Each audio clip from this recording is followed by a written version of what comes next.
What's up? So I know it's been a couple weeks since I last uploaded. Last time I had just gone back for like a little weekend at home, but now it's spring break. We had just got out of my last class. It's Friday. I'm gonna make the long haul back home. It's actually not that bad. It's only 2.5 hours, but still. And so we got a little bit of cleaning to do before we leave. Yeah, but the plan for today is we're going home and we're deadlifting at my home gym, and it's gonna be sweet. I'm gonna crack out on stimulants. It's gonna be great. So yeah, but first we got some things to do here.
Alright, so I'm gonna do a voiceover of this leg day now. Y'all just watched a deadlift back and by day.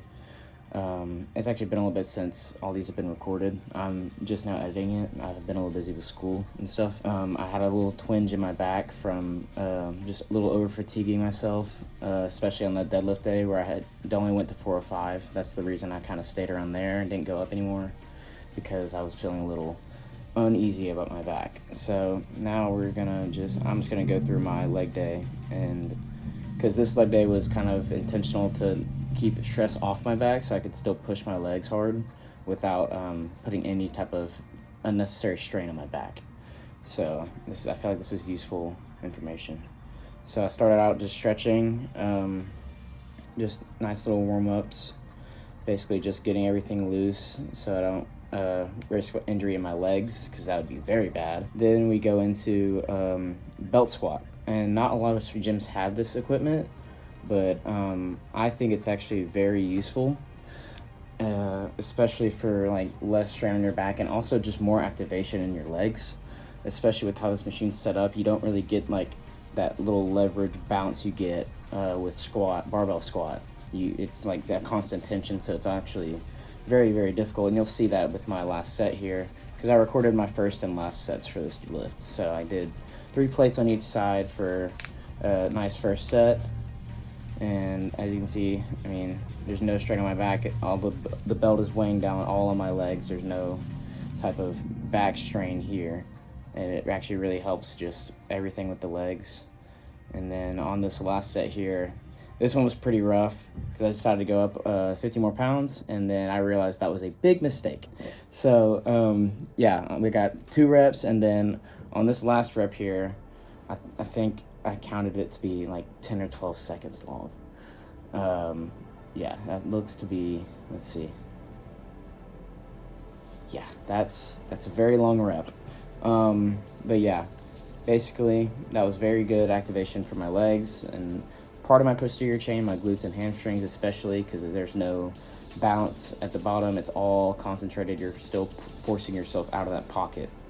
So now we moved on to pendulum squat, and I love pendulum squat, especially this one. It's been a while since I've done like an actual bodybuilding leg day back in my home gym. So I was actually a lot stronger than I thought I was going to be, which was really nice to see.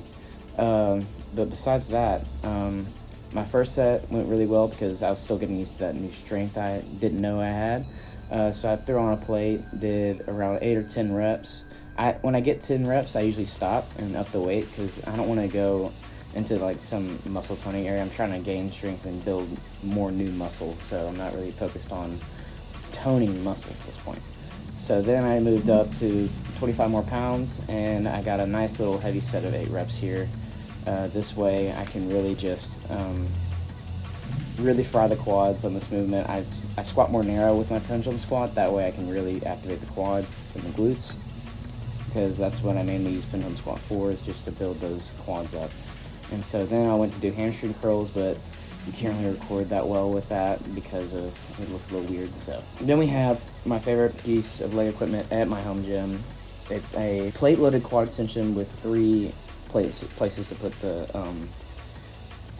plates. So here I warmed up with 4 plates on the bottom pin, because that's what I usually did when I first started working out there, and it was very light. So I ended up full stacking with 6 plates on the bottom pin. And what this does, the bottom pin, basically as you go up the machine, it activates different parts of the quad. So the bottom pin will be activating the bottom part of the quad movement, which is why you can load it up so much. So that's why I loaded up 6 plates.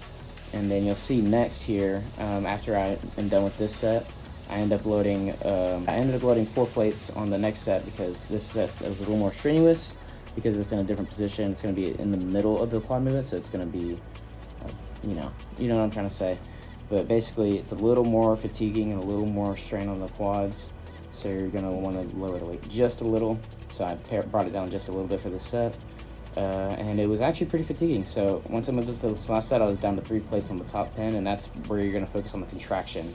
And it's it's like heavy, deep contractions at the top because of the way the plate-loaded quad extension works.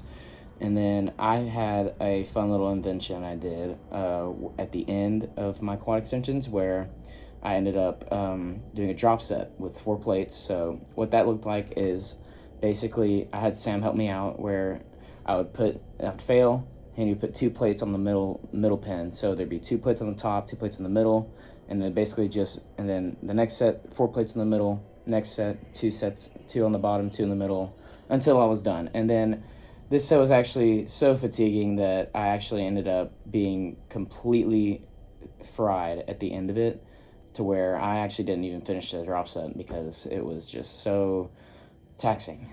But yeah, that's basically my walkthrough of that leg day.